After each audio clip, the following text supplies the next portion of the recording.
They don't know, you should help them.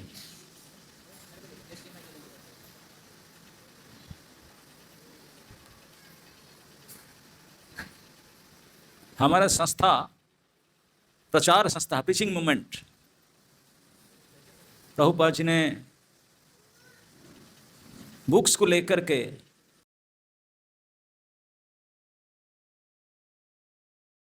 लिए जो 4 महावाक्य प्रभुपाद दे गए थे हमारे संस्था में, उसमें एक है books are the basis, preaching is essence, प्रचार है सार। हम सभी जो कृष्ण भावनामृत संघ के सदस्य है, हमारा सार कर्तव्य है प्रचार। प्रचार के एक अंग है ग्रंथ वितरण। प्रचार का लक्ष्य है जैन तेन प्रकरण, किसी भी उपाय से भूले भटके जीवात्मा को कृष्ण की ओर खींच कर लाना। तो इसमें से ये एक पावरफुल उपाय है ग्रंथ वितरण। तो प्रचार, ग्रंथ वितरण, बुक्स आर द बेसिस, और यूटिलिटी इज प्रिंसिपल, जो है इसी में से काम चलाना है। नहीं ये हो जाएगा, ये हो जाएगा, ये इससे नहीं, जो आपके पास है उसको उपयोगिता ही सिद्धांत है। और ये सब करने के लिए हमको जो बल चाहिए, पवित्रता ही बल है। ये पवित्रता कहाँ से आएगा? अगर आप केवल मॉर्निंग प्रोग्राम फॉलो करेंगे स्ट्रिक्टली, इसमें बल आ जाएगा, पवित्रता आ जाएगी। ओके, तो चलिए इस भजन के साथ शुरू करते हैं आज की संध्याकालीन कार्यक्रम को। मैं बोला ना, भक्ति तो वो है जो आप गुरु कृष्ण के प्रत्यार्थ कुछ त्याग करते हैं, स्वार्थ त्याग, सुख त्याग। तो हमारा आचार्य कहते हैं, सर्वस्व तुम्हारा चरणे सोपिया, पड़े छे तुम्हारा घरे, सर्वस्व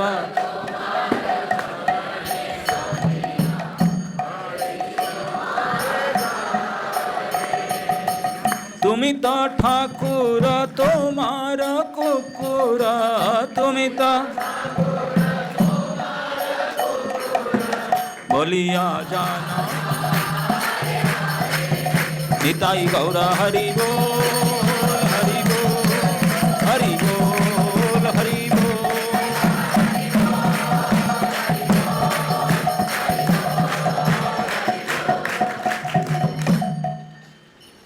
भक्ति विनोद ठाकुर ये भजन में कहते हैं, भजन अच्छा लगा आप लोगों को?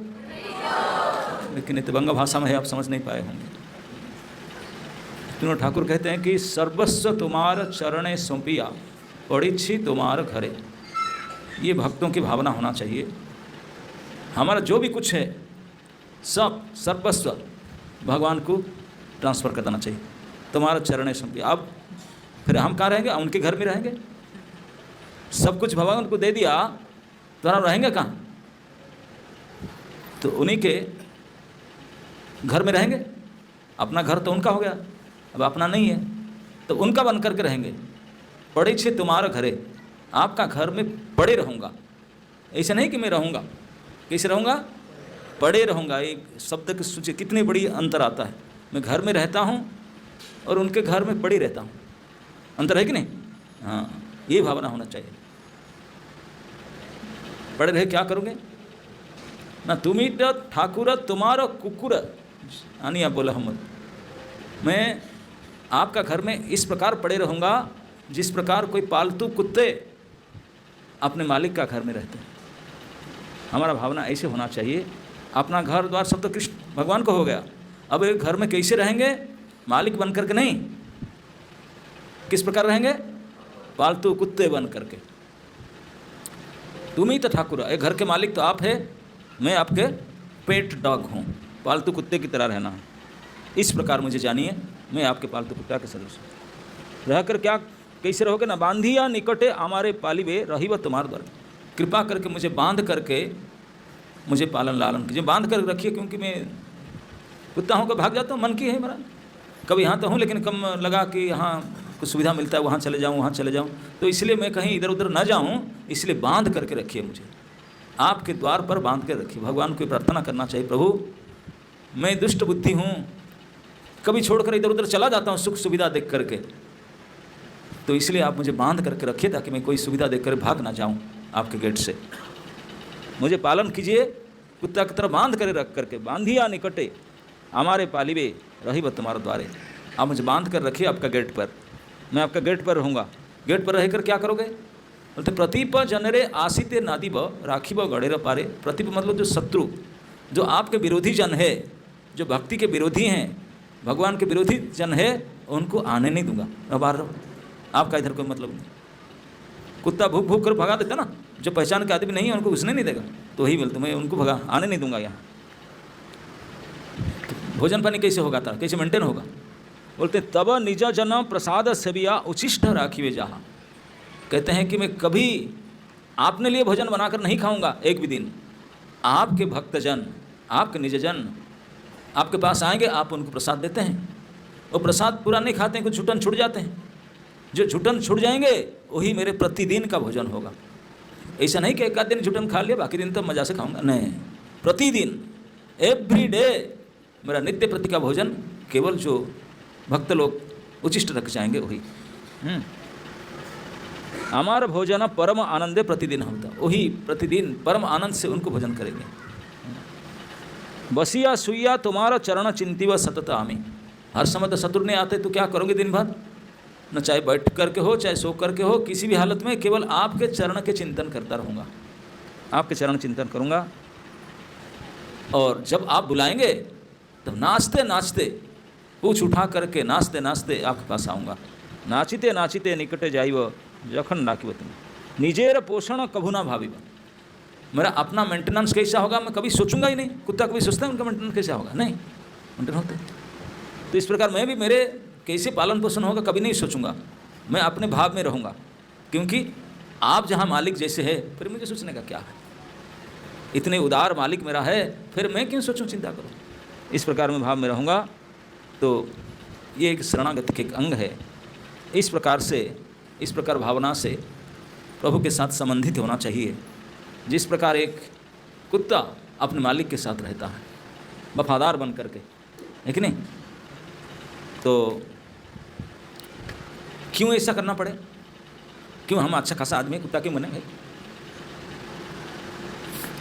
इसलिए बनना चाहिए। अगर नहीं बनेंगे तो इसी संसार में पुनरपि जननम पुनरपि मरणम पुनरपि जननी जठरे शयनम यह संसारे खड़ु दुस्तारे। इसमें निकल नहीं पाओगे। ये संसार में आने के लिए तो एंट्री गेट बहुत है, निकलने के लिए गेट है लेकिन कोई पता नहीं किसी, इसलिए ही चक्कर खाते हैं। एक बार इस कर्म चक्र में कोई आ जाते हैं तो चक्र होता ना, साइड गया ऊपर, फिर साइड में, फिर नीचे, फिर इसी घूमते रहते हैं, इसी चक्र में फंसे रहते हैं, उससे बाहर नहीं निकल पाते। इसी चक्र में मनुष्य शरीर मिलेगा हमेशा ऐसा कोई गारंटी नहीं है। 84 लाख प्रकार के शरीर है, इसमें से कोई ना कोई शरीर मिलता रहेगा और हर शरीर में ही काम करते रहते हैं। जो काम इस शरीर में करते हैं, आहार निद्रा भय मैथुन, वो हर एक शरीर में करते हैं। चाहे कुत्ता बने, बिल्ली बने, सांप बने, चूहा बने, कुछ नहीं, वही काम करते रहते हैं और घूमते रहते, निकल नहीं पाते। अगर कोई निकलना चाहते हैं, निकलना क्यों चाहेगा? जब कष्ट महसूस करेगा ना, जब कष्ट महसूस करेगा तब निकलना चाहिए। लेकिन हम लोग को तो कष्ट महसूस होता ही नहीं। कष्ट लगता है आप लोग को? नहीं लगता है? देखो वो तो मना करो, नहीं हम कष्ट, सही में हम सब बेशर्म है। इतने कष्ट बना के भगवान, हम जब एक दूसरे को मिलते हैं, कोई बोलते हैं कि भाई साहब हाउ आर यू, कैसे हैं, क्या बताएंगे? दांत दिखा करके। जितने दांत है, जिसके दांत नहीं वो भी खाली क्या बोलते हैं? फाइन, बढ़िया। अरे कैसे बढ़िया हो सकता है? क्यों, क्या कमी है? सब ठीक ठाक है तो है। भगवान बोले अरे मूर्ख कहीं के, तुझे मैंने बनाया, ये संसार को मैंने बनाया, बनाकर उसमें साइन बोर्ड लगाया कि दुख के आलय है, तो सुखी कैसे हो गया? ये घर बनाया दुख के लिए, तू आकर बोलता है हम हैप्पी है। क्यों, क्या दुख है? ठीक ठाक तो है। बोले अरे मूर्ख, सुन लो क्या दुख में डाला हूँ उसमें। तो भगवान हमको चेतावनी देते हैं क्योंकि अभी हमको महसूस नहीं होता। भगवान कहते हैं जन्म मृत्यु जरा व्याधि दुख दोष अनुदर्शनम। बोले अगेन एंड अगेन इसको देखो, सोचो। ये जो 4 चीज़ है, चाहे तू पंचकुला रहने वाले हो, चंडीगढ़ के रहो, दिल्ली रहो, प्रेसिडेंट बनो, महामंत्री बनो, कुछ भी बन जाओ, ये 4 से कोई बच सकता? बोले इसमें क्या प्रॉब्लम है? प्रॉब्लम नहीं है। हम भूल चुके हैं जन्म की बात, हम सभी जन्म हुए हैं ना, डायरेक्ट किसका आकाश से गिरे आए क्या? नहीं, जन्म होकर आए। किसी ने है कोई मनुष्य जो जन्म हुआ हंस करके किसका जन्म हुआ? सभी का खाता ओपनिंग हुआ रो करके जो खाता ओपनिंग क्या हो, कैसे सोचेगा मैं खुशी में हूँ? तेरा ओपनिंग हुआ रो करके, क्लोजिंग होगा रुला करके, तो बीच में कैसे हम लोग को पता नहीं जन्म यंत्रणा कितने भयानक दुखद विषय है। हम कोई आते हैं जिनको सुख प्राप्ति होता है, उनको वेलकम किया जाता है बड़े गौर से, है कि नहीं? आते समय गेट बनाते हैं, फूल बिछाते हैं, क्या देते हैं, बड़े बाजे गाजे बुलाकर वेलकम, तो अच्छा बड़े सुख मिलेगा, इतने वेलकम। हम लोग का इस संसार में वेलकम कैसे हुआ? सभी तो है ना, पता है ना, भूल नहीं। एक मल और मूत्र के पैकेट, उसके अंदर उल्टी टांग, अरे कि एक आध दिन नहीं 9 महीना तक, this is our welcoming ceremony. 1 घंटा को अभी डाल दे तो हम, और 9 महीना गर्भवास में रह करके हम निकल करके आए और भूल गए उसको। गर्भ यंत्रणा इतने भयानक दुखद विषय है। ऐसे कहा गया शास्त्र में कि कई लोगों का तो कई जन्म के पिछले कर्म याद आ जाता है। कान नाक पकड़ करके हाथ जोड़ के बोलते हैं, प्रभु प्लीज़ निकाल दो, बहुत हो गया और सहन नहीं कर सकता, मर गया। विकल होकर प्रार्थना करता है और वादा करता है, इस बार प्रभु निकाल दो, इस बार तो कान पकड़ करके नाक रगड़ करके वादा करता हूँ, आते ही भजन करूँगा आपका, केवल भजन करूँगा। ओ हो इतने कष्ट, इतने दुख, तो भगवान कृपा करके निकाल देते हैं। तो निकलते हैं रो करके, क्योंकि इतनी भयानक यंत्रणा, रो करके आते हैं। लेकिन आप रोने खत्म होते होते फिर भूल गए, भूल ही जाते हैं हम क्या प्रोजेक्ट लेकर आए थे। हम में से किसी को पूछो तुम किस लिए आए हो, जानते नहीं, आया मजे से खाऊंगा पीऊंगा रहूंगा, और क्या है, पता ही नहीं। दुनिया में कोई ऐसे चीज होता है जिसका मैन्युफैक्चरिंग होता है कोई बिना मूल्य लक्ष्य के?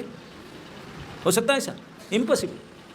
किसी भी छोटी से छोटी, बड़ी से बड़ी पदार्थ, उसका जब एग्जिस्ट करता है, जब बनावटी है, किसी ने बनाया, मैन्युफैक्चर किया, तो बनाने का कई महीनों सालों पहले उसका यूटिलिटी डिसाइड होता है, क्या यूज उसका होगा। जैसे किताब है, ये टेबल है, ये चश्मा कवर है, बैग है, जो भी कुछ बनता है उसका आवश्यकता पड़ा, फिर सोचे कैसा होना, ऐसा तो ऐसा फिर बनाएंगे, सोच करके डिजाइन करके बनाते हैं।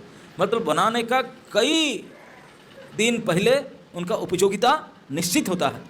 जैसे कोई घर कोई बनाना चाहता है, पहले उसको आवश्यक पड़ता है, घर चाहिए रहने के लिए, कहाँ चाहिए, कितने कमरा वाला चाहिए, किस साइज का चाहिए, कितने बजट में चाहिए, कितने से योजना करते हैं। योजना करके डिसाइड करने के बाद फिर बाद में जाते हैं आर्किटेक्ट के पास, वो प्लान बनाता है, फिर उसको नक्शा पास कराते हैं, फाइनली आता है ठेकेदार के पास एक बार लास्ट में, वो ईट सीमेंट लेकर बनाते हैं। नहीं, लेकिन कितने पहले उसका यूज डिसाइड होता है।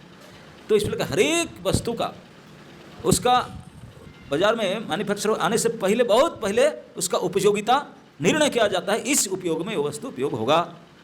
तो हम जितने यहाँ प्रोडक्ट बैठे एकत्रित हुए हैं, चाहे मेल शरीर में हो चाहे फीमेल शरीर में, प्रोडक्ट तो हुए ना, प्रोड्यूस हुआ ना हम लोग का, तो हमारा उपयोगिता क्या है, क्या हमारी यूटिलिटी है, किसी पता है किस लिए हमारा प्रोडक्शन हुआ? नहीं, ना फंस, कोई नहीं जानता। 75% यात्रा पूरा हो गया, अब तो पता ही नहीं किस लिए आए थे। वो सोचते हैं कि I am so and so, इतना बेशर्म है, पता ही नहीं किस लिए जन्म हुआ, और अपने आप को क्या क्या समझता है कि नहीं? यही कितने कष्ट भोग करके हम बाहर आए, लेकिन भूल गए कि हमारा जीने का, जन्म होने, यहाँ आने का लक्ष्य क्या है। हम खुद आए ना, कोई हमको भेजा, चाहे हम खुद आए या किस लिए भेजा, किस लिए नहीं जानते। जब नहीं जानते अब किस लिए आए हैं, तब अभी तक क्या कर रहे हैं, मिसयूज कर रहे हैं अपने आप को, यूजलेस। अभी तक हम लोग अपने आप को मिसयूज कर रहे हैं, यूजलेस कर रहे हैं, क्योंकि यूज नहीं जानते हमारा क्या। तो इसलिए हमेशा आ करके गीता भागवत सुनो, सुन करके समझ लो, फिर यूजफुल बन जाओ। यूजलेस से यूजफुल बनने के प्रयास करो, नहीं तो मर ही जाओगे यूजलेस होकर। इस जीवन बीत जाएगा यूजलेसली। एटलीस्ट मरने से पहले यूज को जान लो। अभी ये शरीर बीत गया, अगले शरीर में क्या मिलेगा, उसमें कम से कम यूज को तो जानोगे। तो अगर हम इस प्रकार इस आ करके यहाँ ध्यान पर नहीं सुनेंगे, समझेंगे, तो हमको पता भी नहीं चलेगा व्हाट इज आवर यूज, हमारा उपयोगिता क्या है, ये नहीं पता हम लोग, नहीं पता करना चाहिए। तब भगवान कहते हैं सबसे पहले कष्ट है जन्म। इतने कष्टमय जिनका जन्म होता है उनको बीमारी होता है कि नहीं? कोई है जिसको बीमार नहीं होता? डिजीज प्रूफ बॉडी किसका है? ऐसे नहीं है, बल्कि कई जगह मतलब ऐसे उल्लेख है, इदम शरीरम व्याधि मंदिरम। जैसे आपके मंदिर है, मंदिर कहते तो विग्रह हैं, भगवान है, कई प्रकार के भगवान हैं, तो सो लगा है, भगवान रहते हैं, तभी तो मंदिर कहा जाता है। इस घर में भगवान है इसलिए घर का नाम मंदिर है। तो हमारा भी ये मंदिर है, शरीर, ये शरीर मंदिर है। उसमें कौन सा भगवान रहते हैं? मिस्टर डिजीज, श्रीमान व्याधि भगवान बन करके इस मंदिर में प्रकट है कि नहीं? आप नख से लेकर के शिखा तक कहीं भी हाथ लगाओ कोई ना कोई बीमारी मिलेगा। यहाँ से प्यास लगाओ, यहाँ लिखो, यहाँ करो तो यहाँ क्या करोगे? भरा ही वो अंदर कुछ है ही नहीं, केवल डिजीज ही है। कितने प्रकार के, कितने प्रकार के, इसलिए व्याधि के मंदिर। और इस शरीर में एक कहता हूँ जन्म होना ही दुख है, और जन्म होने के बाद उसके ऊपर डाल दिए व्याधि युक्त शरीर, नाना प्रकार के व्याधिग्रस्त होंगे ही। दूसरा दुख है। तीसरा बुढ़ापा। सब बुढ़ापा आता है कि नहीं? कितने का आ गया देखो, पहले से नोटिस आता है, बाल सफ़ेद होता है, चश्मा लगता है, दांत निकल जाता है, फिर बाद 2 पैर से 3 पैर में आते हैं, फिर लेट जाते हैं। बुढ़ापा अच्छा है क्या? कितने दुखद है। इतने में बन जाए, इतने दुख पाए नहीं, अंतिम दुख है, राम नाम सत्य है। ये होगा कि नहीं सबका? भगवान गीता में कहे ये ध्रुव सत्य है।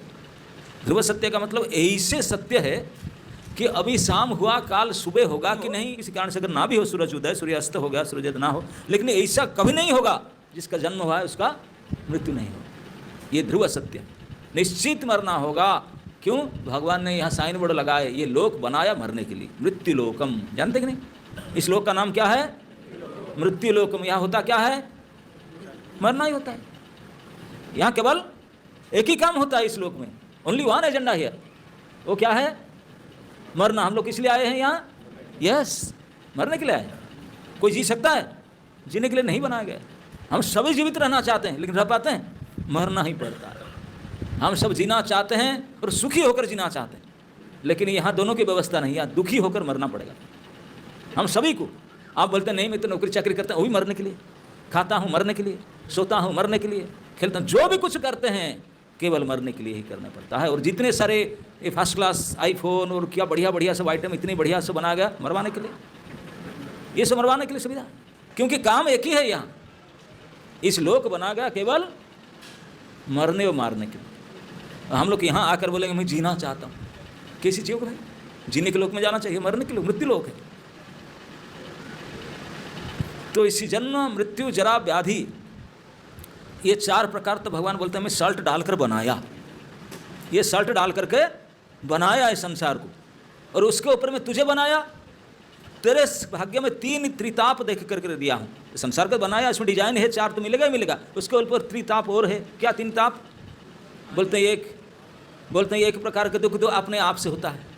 अपने आप से मतलब किसी को हम बोलने से, इन्हीं की वजह से नहीं, क्या करूँ मेरे पेट में दर्द हो रहा है, किसको दोष दूँ? मेरे सर दर्द हो रहा है, मेरे पैर दर्द हो रहा है, मेरे ये हो रहा है, किसी को बोल नहीं सकते, बैठ कर रो रहे हैं मेरा ऐसे हो, है कि नहीं? जिन दुख के लिए किसी को बता नहीं सकते, अपने आप पीड़ित हो रहे हैं, दुखी हो रहे हैं, इसे बोलते हैं आधि आत्मिक क्लेश, अपने आप से होता। किस दूसरा प्रकार का दुख है ताप, इसके लिए आप अब नहीं, इनकी वजह से हो रहा है, इनके वजह से हो रहा है। आपके आजू बाजू जितने मनुष्य है, कीड़े मकोड़े, बिल्ली, चूहा, मच्छर, वो भी कष्ट देते हैं कि नहीं? मच्छर भी कष्ट देते हैं, मच्छर होते हैं कि नहीं पंचकुला में? हाँ होते हैं। सब जाओ, कितने प्रकार के प्राणी, सब प्रकार से दूसरे जीव के द्वारा जो दुख मिलता है उसे आदि भौतिक क्लेश। एक तो अपने आप में होता है, वो कि दूसरे में दुख देता है। कुछ ऐसे जीव होते हैं वो अपने घर बैठ कर के केवल बोल ही देते हैं कुछ बात, तो अरे इतनी बड़ी घाव होता है, ब्लीडिंग नहीं होता, लेकिन उससे ज़्यादा कष्ट होता है कि नहीं? हाँ, तो इस प्रकार दुखी करते हैं। तो इस प्रकार दूसरे प्राणियों के द्वारा दुख पाना, ये 2nd ग्रेड का। और 3rd, ना अपने से भोगता है ना दूसरे से, वो तो ऊपर वाला से होता है, उसको आधि दैविक कहते हैं। लो दैव दुर्विपाक, भूमिकंप हो गया, किसको दोष देंगे? गए हजारों एक थोक में मरे, घर बाड़ी सब खत्म। बहुत बड़ा बन्या हुआ, सूखा पड़ जाना, इस प्रकार जो दैवी दुर्विपाक देवताओं के द्वारा होता है ये भी भोगना पड़ता है। तो इस प्रकार के 3 प्रकार के ये ताप और सल्ट डालकर बनाया गया हमको 4 से, तो फिर सुख कहाँ है इसमें बताओ। तो कैसे आप पूछने से भाई साहब कैसे हैं, दांत दिखाकर बोलते हैं हम फाइन, बेशर्म का हद हो गया कि नहीं। इतने प्रकार के दुखी से दुखी हो फिर भी दांत दिखाकर बोलते हैं सुखी हो, है कि नहीं। कहा गया है कि जो सोया होया है उसको जाके कोई जगा सकता है, लेकिन कोई सोया नहीं है, सोने का नाटक कर रहा है, उसको उठा सकता है? भगवान भी नहीं उठा सकता, क्योंकि सोया थोड़ी हो जगा ही है, तो जगा हुआ है उसको जगाएंगे क्या। ठीक इसी प्रकार हम लोग दुखी हैं, बाकायदा खता कलम से पोथी से बाकायदा दुखी हैं, सर्टिफाइड, लेकिन मानते नहीं कि हम इतने बेशर्म। तो हमको सुखी कौन करेगा? सुखी तो उनको किया जा सकता है जो बोलता है मैं दुखी हूँ, कैन यू हेल्प मी, तो उनको कोई हेल्प करेगा। जो बोला मैं सुखी हूँ तो उनको कौन हेल्प करेगा? कैसे हेल्प कर सकते हैं? अब उसको कहते हैं कि सोने का नाटक करता, सुखी होने का नाटक करते हैं हम दांत दिखा करके। कोई सुखी नहीं है, जिसे दांत दिखाता है वो भी निकल गया है, कुछ पूरा निकल जाएगा, सारा नाटक है, दिखावटी है। सुखी कोई हो नहीं सकता है, असंभव है, लेकिन फिर भी हम बोलते हैं हाँ ठीक ठाक सुखी। तो इसी के लिए भगवान बोलते हैं तू झूठ बोलने से इतनी छिपाने से कहे हो, कम से कम मान लो कि प्रभु मैं दुखी हूँ, तो प्रार्थना कर, तो कोई सुखी करने के लिए प्रयास करेगा नहीं, मानता भी नहीं। दुखी होकर वे 7 प्रकार के मैं गिनाया, दुखी इतने प्रकार के हो, इस 7 से कोई किसी बच सकता, लेकिन फिर कैसे बोलते हैं सुखी? सुखी हो ही नहीं सकते संसार, ये संसार में कहीं व्यवस्था ही नहीं सुखी होने का, नहीं है। कोई राजा महाराजा भी बन जाए तभी भी नहीं हो सकता, यहाँ व्यवस्था नहीं है सुखी होने। सुखी होने का व्यवस्था उन धाम में भगवत धाम है जो सुखालयम है, जहाँ इस कोई व्यवस्था नहीं, ना जन्म होता है, ना जरा होता है, ना व्याधि होता है, ना मृत्यु होता है, ना आपस में आदि आत्मिक आदि भौतिक आदि दैविक किसी प्रकार क्लेश होता है, कुछ नहीं है। यहाँ तो सत चित्त और आनंद, इस 3 के द्वारा आपका शरीर बनता है। भगवान के शरीर में 3 इंग्रेडिएंट्स होता है, सत चित्त और आनंद, और हमारा जीवात्मा भी यही, हम उन्हीं के अंश है ना, तो इसी फूल बड़ी इसमें से बनेगा। सत हम भगवान का अंश है, यही उसके प्रमाण है कि हम हमेशा जीते रहना चाहते। कोई मरना चाहते हैं? नहीं जी। क्यों जीना चाहते हैं? जिजीविषा, जीने की इच्छा हमेशा क्यों रहता है सभी के अंदर? क्यों? क्यों हमारे जो अंशी है, हम जिनका अंश है वो सत है। सत मतलब नित्य रहने वाला, कभी उनका नाश होता ही नहीं, हमेशा बरकरार रहते हैं। तो हम उन्हीं के अंश से हम भी हमेशा रहना चाहते हैं, हम क्यों मिटना चाहेंगे? ये जो जिजीविषा, जीने की इच्छा हमेशा होने का कारण यही है, क्योंकि जो नित्य प्रभु हैं, सत हैं, हम उन्हीं के अंश है, तो हम भी सत है, इसलिए हमेशा रहना चाहते हैं। केवल इतना नहीं, हम सब सुनना को जानना चाहते हैं कि नहीं? उसे बोलते जिज्ञासा। जिज्ञासा सबका मन में होता है कि नहीं? जिजीविषा के बाद जिज्ञासा, क्या बताओ, चाहे फालतू बातें क्यों ना हो, बताओ बताओ क्या हो क्या हो। हाँ, महामूर्ख भी सुनना चाहे, कुछ जानना चाहेगा। क्यों जिज्ञासा? क्योंकि हम जिसका अंश है, हमारे अंशी वो चित्त घन है, परम ज्ञान घन है, परम ज्ञान है उनका अंदर, तो हम उन्हीं का टुकड़ा है, तो ज्ञान पाने की इच्छा भी हमारा ही होता है। इसके प्रमाण है हम इस सिद्ध घन के अंश है। दूसरा, वो हमारे अंशी आनंद घन है, परम आनंद से बना, नख से सीखता केवल आनंद ही है आनंद, तो हम उन्हीं के अंशक होने के नाते हम भी आनंद प्राप्त करना चाहते हैं, सुखी होना चाहते हैं, हर प्रकार से सुखी होना चाहते हैं, दुखी नहीं होना चाहते, क्योंकि हम उनके अंश हैं। तो इसी से प्रमाणित होता है हम उनके अंश है, इस दुनिया का नहीं है, हम तो उनके हैं। जब उनके हैं तो फिर उनके पास रहने के लिए है, यहाँ रहने के लिए है नहीं। कोई मछली जलचर प्राणी है, तो उसको उठा करके लेकर आओ यहाँ 5 स्टार होटल या 5 स्टार से ज़्यादा और क्या 6-7 स्टार भी होता है, जितने हो अप टू डेट होटल में रखो, सारे उनको फैसिलिटी दो, बोले यहीं रहो अच्छा से, मैं मेरे तरफ से सारा सप्लाई हो, वो खुशी होगा? बोलेगा भैया मुझे पानी में डाल दो, मर जाऊँगा यहाँ। क्यों? वो पानी का रहने वाला जलचर प्राणी। तो ठीक इसी प्रकार हम सिद्ध जगत के चेतन प्राणी है, ये जड़ जगत में हम रह कैसे सकते हैं? जड़ जगत में रहकर हम सुखी कैसे हो सकते हैं? हो नहीं सकते हैं। हम चेतन प्राणी सिद्ध जगत के लिए हैं और सिद्ध जगत से ही हैं, इसलिए हमको यहाँ सुखी कभी हो ही नहीं सकते हैं जब तक हम वहाँ ना जाएं। जिस प्रकार मछली कितने सुविधा दो, जब जल में नहीं जाएंगे कुछ नहीं होगा, इस प्रकार हम कितने व्यवस्था कर ले, जब तक नित्य चेतन लोग को नहीं जाएंगे तो हम सुखी हो ही नहीं सकते, क्योंकि हम चेतन हैं। तो इस बात को जान लेना ही बहुत बड़ी बात है, पता चल जाना, लेकिन पता ही नहीं चला, पता करने का कोई चाहते ही नहीं। इसलिए वैदिक ज्ञान, पशु पक्षियों के विशेष में ज्ञान ये सुविधा नहीं, केवल मनुष्य शरीर में भगवान ने एक सुविधा दी है, फैसिलिटी दिए हैं। मनुष्य शरीर में जो सुविधा है वो बाकी 84 लाख प्रकार शरीर जो है 83 लाख विशेष में सुविधा नहीं है। ये स्पेशल फैसिलिटी, विशेष सुविधा केवल मनुष्य शरीर में दिए हैं। आपको बोलें क्या उसमें तो हम भी वही खाते हैं, हम भी खाते हैं, वो भी सोते हैं, हम भी सोते हैं, वो भी संतान पैदा करते हैं, हम भी पैदा करते हैं, वो भी झगड़ा करते हैं, हम भी झगड़ा करते हैं, क्या नहीं हो, क्या हमारा एक्स्ट्रा क्या है? प्रभुपाद जी ने एक जगह में लिखते हैं, मृत्यु जन्म मृत्यु से परे किताब में, छोटी सी किताब में लिखते हैं कि कसाई घर में आजकल सिस्टमेटिकली पशु काटा जाता है, लाइन करके ले जाते हैं बुचर हाउस में, और एक के बाद एक मशीन से काटते जा रहे हैं। जो बकरे काटते हैं तो 1 नंबर में बकरा देख रहा है कि जा रहा है, अभी कटेगा 1 मिनट में। 4 नंबर वाला बकरा देख रहा है कि 1 2 3 4 मेरा नंबर आएगा, गला कटेगा।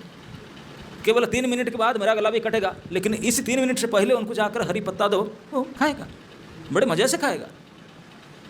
हमको लाइन में रख दिया जाए, बोलेंगे 3रा नंबर आपका है, गला कटेगा। और रसगुल्ला गुलाब जामुन सबसे फेवरेट डिश दिखाएंगे आपने, आड़मान से मरेंगे मरने से पहले, है कि नहीं? क्यों? यही डिफरेंसेस पशु और मनुष्य।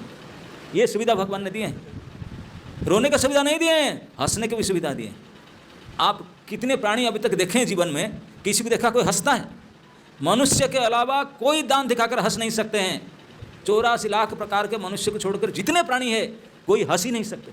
नहीं, but it is not possible to them for laugh. अभी तक अब सुने नहीं थे इस बात को ना, परीक्षा करके देखिए, नॉट पॉसिबल फॉर देम। सुखी होते हैं लेकिन सुख को प्रकट नहीं कर सकते, गाँव गाँव आवाज़ करेंगे, कूदेंगे, भागेंगे, लेकिन हंस नहीं सकते। एक जगह में बैठ करके मुस्कान दान दिखाकर बढ़िया से हंस देना, वो नहीं है, वो कर ही नहीं सकते। कि ये फैसिलिटी भी केवल मनुष्य शरीर में। अभी गर्मी के समय है, कितने बड़े बड़े हमारे पत्रिका प्रभु जैसे हैं कि प्याऊ लगाते हैं, ठंडे मीठे पानी के प्याऊ, है कि नहीं? अब सारे पशु पक्षियों की प्यास लगता है, कोई जाकर के प्याऊ खोलकर पानी पी सकता? केवल मनुष्य पी सकता है।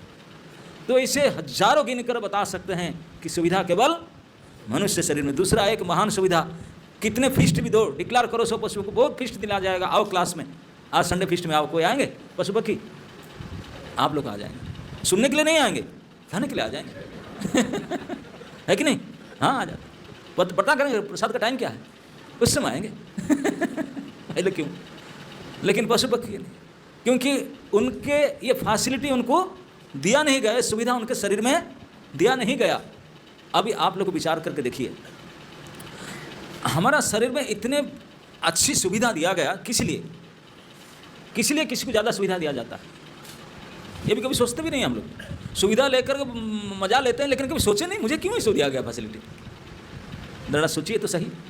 यहाँ तो आगे पीछे बहुत इंडस्ट्रियल एरिया है, इंडस्ट्रियल एरिया है ना बाजू में, बड़े बड़े इंडस्ट्री है। एक एक इंडस्ट्री में कई प्रकार के लोग काम करते हैं, मनुष्य है सारे, लेकिन सबका पेमेंट अलग प्रकार है। एक प्रकार के लोग जाते हैं फैक्ट्री में काम करने के लिए, साइकिल चला करके अपने टिफिन बक्स टांग करके जाएंगे बेचारे, सुबह 7:30 8 बजे घर से निकलते हैं, साइकिल चलाते चलाते जा करके हाथुड़ी मारते हैं, ये चलाते, पसीना निकाल करके परिश्रम करते हैं, बेचारों को 15,000 रुपये महीना मिलता है। तो अपने रोटी घर से लेकर जाते हैं, खाकर चुवा कर आते हैं, फिर घर में होता है कि नहीं? उनको क्या बोलते हैं? वो श्रमिक वर्ग, लेबर क्लास, है कि नहीं? और उसी फैक्ट्री में एक दूसरे प्रकार के लोग भी काम करते हैं, जो साइकिल नहीं चलाते हैं, बाइक मोटर बाइक में जाते हैं, मोटरसाइकिल में। टिफिन बॉक्स लेकर नहीं जाता, कैंटीन में खाता है, वह फैक्ट्री में कैंटीन वहीं खाता है, मोटर बाइक में चला के जाता है। और काम परिश्रम कुछ नहीं करता, बोलता है यहाँ जाओ, इधर करो, इधर जाओ, शरीर से नहीं करता, वाणी से काम करता। उसको हम बोलते हैं सुपरवाइजर। उनका तनख्वाह उनका डबल। लेबर को इतने परिश्रम करता, बेचारा साइकिल चला के जाता है, 15,000 मिलता है, उनको मिलेगा 30,000। सुपरवाइजर है कि नहीं? अब इसी फैक्ट्री में और एक प्रकार के लोग काम करते हैं। वो तो मोटर बाइक में नहीं जाता, वो मोटर कार में जाता है, मोटर कार में जाता है, और उसको कहते हैं ये मैनेजर। वो तो ना परिश्रम करेगा शरीर से, ना बोलेगा, वो तो चेयर में बैठेगा जाकर, कुछ लिखा पड़ेगा मैनेजर का। और उनका तनख्वाह तो उनसे भी ज़्यादा, 3 गुना, कुछ नहीं करता है, एक कार में चढ़ के जाता है, 3 गुना तनख्वाह, है कि नहीं? और उससे एक और प्रकार के आदमी काम करता है, उनका तो रहने के लिए बढ़िया फ्लैट, जूता पहनने के लिए एक आदमी, ड्राइवर गाड़ी चलाने के लिए एसी गाड़ी में जाएगा, और वहाँ लिफ्ट में चढ़ेगा, और अपने चौकी में भी घूमेगा, नहीं चौकी घूमेगा, वो नहीं घूमेगा, बैठेगा ऐसे, उसको बोलते AMD। कुछ नहीं करता, चुपचाप चलेगा नहीं, हिलागा नहीं, डोलेगा नहीं, बैठेगा अकेला, सबसे बड़े रूम में बैठेगा, सबसे ऊपर में, और सभी से ज़्यादा तनख्वाह उनका है। आप बोलेंगे ये तो बिल्कुल गड़बड़ है, ये तो घोर अन्याय है। वो बेचारा इतनी मेहनत करता है सुबह से शाम तक, वो इतने मतलब रोटी खाता है, सूखा रोटी चिबाता है, 15,000 मिलता है। और वो मोटरसाइकिल चढ़ता है उसका डबल, गाड़ी चलता है उसका ट्रिपल, और उसके 4 गुना से ज़्यादा कुछ नहीं करता। लेकिन क्यों कोई कुछ कंप्लेन नहीं करता? क्यों? क्योंकि सभी जानते हैं जिनको जितना ज़्यादा सुविधा दिया जाता है, क्वार्टर मिला, गाड़ी मिला, ड्राइवर मिला, फ्री ये मिला, विंग चेयर मिला, सब इतने सुविधा मिला, क्यों? उनका रिस्पॉन्सिबिलिटी ज़्यादा है, उनका उत्तरदायित्व भी इतने बड़ा है। लेबर का उत्तरदायित्व क्या है? खटे अपने पैसा लाए, भाड़ में जाए, उनको क्या पता है सब क्या हो रहा है क्या नहीं, माल बनने समझने सेल हो, कुछ नहीं उनको पता। सुपरवाइजर, उनको केवल दायित्व इतने श्रमिकों को काम में लगाना, इतने उत्तरदायित्व उनका। मैनेजर, सुपरवाइजर, लेबरर, उनके ऊपर उनके उत्तरदायित्व इतना ज़्यादा है। जो एमडी है चुपचाप बैठता है, पूरे संपूर्ण प्रकल्प का दायित्व उनके ऊपर है। एक एमडी ना रहे, ये हजारों श्रमिकों को भाड़ में जाए, कौन पूछे? चलेंगे नहीं। इतने ज़्यादा उत्तरदायित्व है, जिनका जितना ज़्यादा रिस्पॉन्सिबिलिटीज है, उनको इतने ज़्यादा सुविधा भी प्रदत्त किया जाता है। ये देखते हैं कि नहीं? सब जगह में, हर इंडस्ट्री में देखते हैं कि नहीं? ठीक इसी प्रकार अगर हमको इतने सुविधा मनुष्य शरीर में दिया गया, तो हमारा रिस्पॉन्सिबिलिटीज़ भी इतने ज़्यादा है। लेकिन पता है क्या रिस्पॉन्सिबिलिटी हमारा ज़्यादा? वही आहार, निद्रा, भय, मैथुन करते हैं, वो एक्स्ट्रा क्या करते हैं? ये सुविधा क्यों मिलेगा आपको? कंपनी की तरफ से गाड़ी मिला, क्वार्टर मिला, ये मिला, वो मिला, हम लेकर मजा में रहेंगे, मिलेगा? भगा देंगे, हट यहाँ से, गाड़ी फेड़ी छीन लेंगे सब। यही होने वाला है हमारा भी। विधाता ने सोच रहा है हमें गलती से उनको मनुष्य शरीर दे दिया, इसके लायक नहीं थे, इसके लायक नहीं थे, बीत गया, करते क्या है? इतने सुविधा दिया है शरीर में, व्हाट इज डूइंग? क्या मिसयूज कर रहा है उसको? बोलेंगे बहुत गलती किया उसको देख करके, उसको तो बिल्ली, कुत्ता, चूहा बनाना चाहिए था, ये क्यों कर दिया मैंने? वो हम वही डिजर्व करते हैं, क्योंकि ये सुविधा किसी लिए मिला, कोई सोचते भी नहीं कि हमारा उत्तरदायित्व भी इतनी बड़ा है। इस उत्तरदायित्व को कभी देखे नहीं, सोचे नहीं, विचार नहीं किए। जब उत्तरदायित्व को जानकर दायित्व के अनुसार काम नहीं करोगे तो कंपनी फैसिलिटी छीन लेगा कि नहीं? तो हमारा कंपनी तो ठाकुर जी हैं, वो देख रहे हैं। मैं इतने सारे सुविधा दिया उनको, उनका दायित्व भी दिया, दायित्व तो अभी तक सोचा ही नहीं, मेरा भी कोई दायित्व भी है, कुछ नहीं है, तो क्यों सुविधा देंगे? तो इसलिए जितने भी मनुष्य है, ये आप सोच लीजिए, जो हमारे पास इतने सुविधा ठाकुर जी ने दिए हैं, तो हमारा उत्तरदायित्व भी इतने बड़े हैं, इतने बड़ी उत्तरदायित्व हैं। इस प्रकार के उत्तरदायित्व को अगर आप नहीं निभाएंगे, तब दोबारा छीन लिया जाएगा, दोबारा नहीं देंगे, हट यहाँ से, गेट आउट। तो देकर देखा तो इसके लायक नहीं है, हट। यही इसी प्रकार के योग्य हम बनेंगे। अभी भी थोड़ा बहुत समय बाकी है, जितना बीत गया, आधा से ज़्यादा बिता दिए हैं। अभी जितना थोड़ा बहुत समय बाकी है, आज के शाम से समझ लो, समझ करके जान लो कि मेरा कुछ और रिस्पॉन्सिबिलिटी है, आई शुड डू इट। उसको मैं करूँ, क्या रिस्पॉन्सिबिलिटी है ये पता ही नहीं, क्या करूँ? अब तक खाता हूँ, पीता हूँ, सोता हूँ, लड़ाई झगड़ा करता हूँ, बच्चा पैदा भी करता हूँ, कमाता हूँ, मरता हूँ, और क्या हमारा दायित्व होना चाहिए? इसी को भगवान कहते हैं कि जानना चाहिए, यही जिज्ञासा होना चाहिए जानने के लिए। जानने के लिए प्रयास नहीं करोगे, जानोगे कैसे? कोई चीज़ के बारे में जानते कैसे? जैसे कोई बाजार से ये चीज़ खरीद के लाए, ये आईफोन की कोई किसी भी चीज़ खरीद के लाते हैं, तो उसका साथ एक यूज़र गाइड मिलता है कि नहीं? उपयोगिता, उसको यूज़र गाइड बोलते हैं, मैनुअल मिलता है कि नहीं? ये डॉक्टर वाला मैनुअल देते हैं कि इस प्रकार मेडिसिन इस प्रकार खाना है, इस समय खाना, इससे मिलाकर खाना, मेडिसिन है इसको ऐसे यूज़ करना, इस प्रकार करना, ऐसे रखना, हर एक चीज़ का उपयोगिता एक गाइड बुक मिलता है, मैनुअल। तो हम ये मशीन जो बना कर ठाकुर जी ने भेजे, उसके साथ मैनुअल भी दिए हैं। इस मशीन को कैसे यूटिलाइज करना है, इस संसार में इस शरीर को कैसे उपयोग करना है, उस मैनुअल गाइड दिया गया। What is that manual guide? Bhagavad Gita आज इट इज। ये मनुष्य जीवन का मैनुअल गाइड बुक है। अगर आप मैनुअल गाइड पढ़ेंगे नहीं और अब तक मिसयूज करते गए, आपको कंपनी दायी होगा? बोले कभी नहीं। अगर आप उसके अनुसार जीते तो गारंटी उनका होता। तो गारंटी कार्ड भी इशू किए हैं, yes I am taking guarantee, लेकिन तो गाइड के अनुसार यूजर जो मैनुअल दे उनके अनुसार जियोगे तब मैं गारंटी लूँगा। हम तो जिए नहीं, मैनुअल के पढ़े ही नहीं अब तक। पढ़ना तो दूर बात, किसी को दो भाई कहो भाई आप नहीं पढ़ो, मैं तो नहीं पढ़ता हूँ, आप ही पढ़ लो, वो भी नहीं करते। कोई लोग हमारे तो होते हैं खुद कभी नहीं पढ़े, दूसरे को देते हैं आप पढ़ लो, अरे तू भी पढ़ना जरूरी है। सभी के जीवन के लिए ये निर्देशिका है, निर्देशिका बोलते हैं ना गाइड बुक को। प्रत्येक मनुष्य के लिए निर्देशिका पत्र है, निर्देशिका पुस्तक है भगवद गीता आज इट इज। इसको पढ़ करके अब सीखना चाहिए how to utilise this body, what to do in this world. इस संसार में मैं क्या करूं, कैसे करूं, किस लिए करूं, इसको जानना चाहिए। नहीं जी पढ़ी लिखी आता नहीं, क्या करूं, गांव के है गवार, भेड़ बकरी चराते चराते गया, मैं तो जानता ही नहीं, पढ़ लिखा नहीं, पढ़ नहीं सकता, कोई जरूरत पढ़ने का नहीं, जो पढ़ लिया उनसे जाकर पूछ लो। ऐसे बहुत होता है ना कि गाइड बुक सामान खरीद के लाते हैं, सब पढ़ नहीं पाते यूजर गाइड, दूसरे से पूछ लेते हैं। मैं देखा हूँ जो रिक्शा वाले बिल्कुल अनपढ़, वो जितने स्मार्टफोन को यूटिलाइज करते हैं, हम नहीं सीखे, हमसे नहीं होता, हमसे फास्ट यूटिलाइज करते हैं, सीख गए हैं, ऐसे सीख सकते हैं। नहीं, नंदू को पूछो, हमसे ज़्यादा मेरा फ़ोन को उन्होंने अपडेट करता है, वो नहीं कर पाता। हाँ सीखें, इस काम के बहुत माहिर है, सीख जाते हैं। तो सीखना चाहिए। हम नहीं पढ़ के सुन के जान नहीं पाए तो पता लगाना चाहिए, ये हमारा कर्तव्य है। कोई पता लगाता नहीं तो भगवान इतने दयालु है, बोले क्या करूं, उसको भेजा तब भी कुछ नहीं कर रहा। भगवान स्वयं आते हैं, अवतरण करते हैं, लैंडिंग करते हैं यहाँ हमारे लिए, आकर बताते हैं कि अरे भैया तो क्या कर रहा है, यही करना चाहिए, फिर ये कर्तव्य, व्हाट आर यू डूइंग, है ना नहीं। जीव जागो गौरचंद्र बोले, जीव जागो गौरचंद्र बोले, कत निद्रा जाओ माया पिशाची रखोले, कत राजा माया पिशाची रखोले।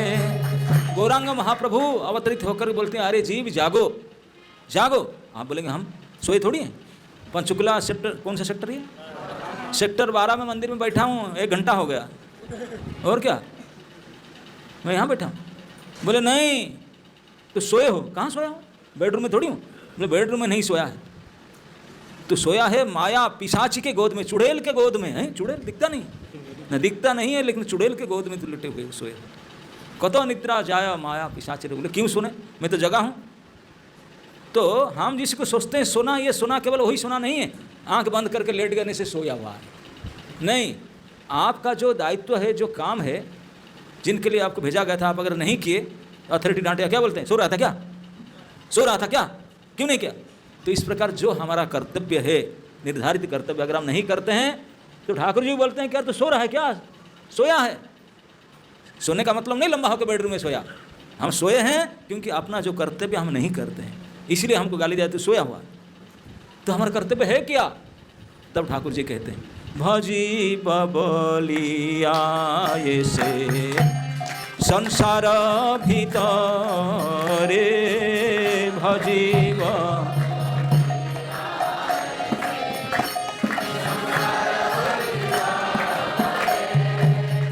भूलिया रहिले तुमी अविद्यार भरे, भूलिया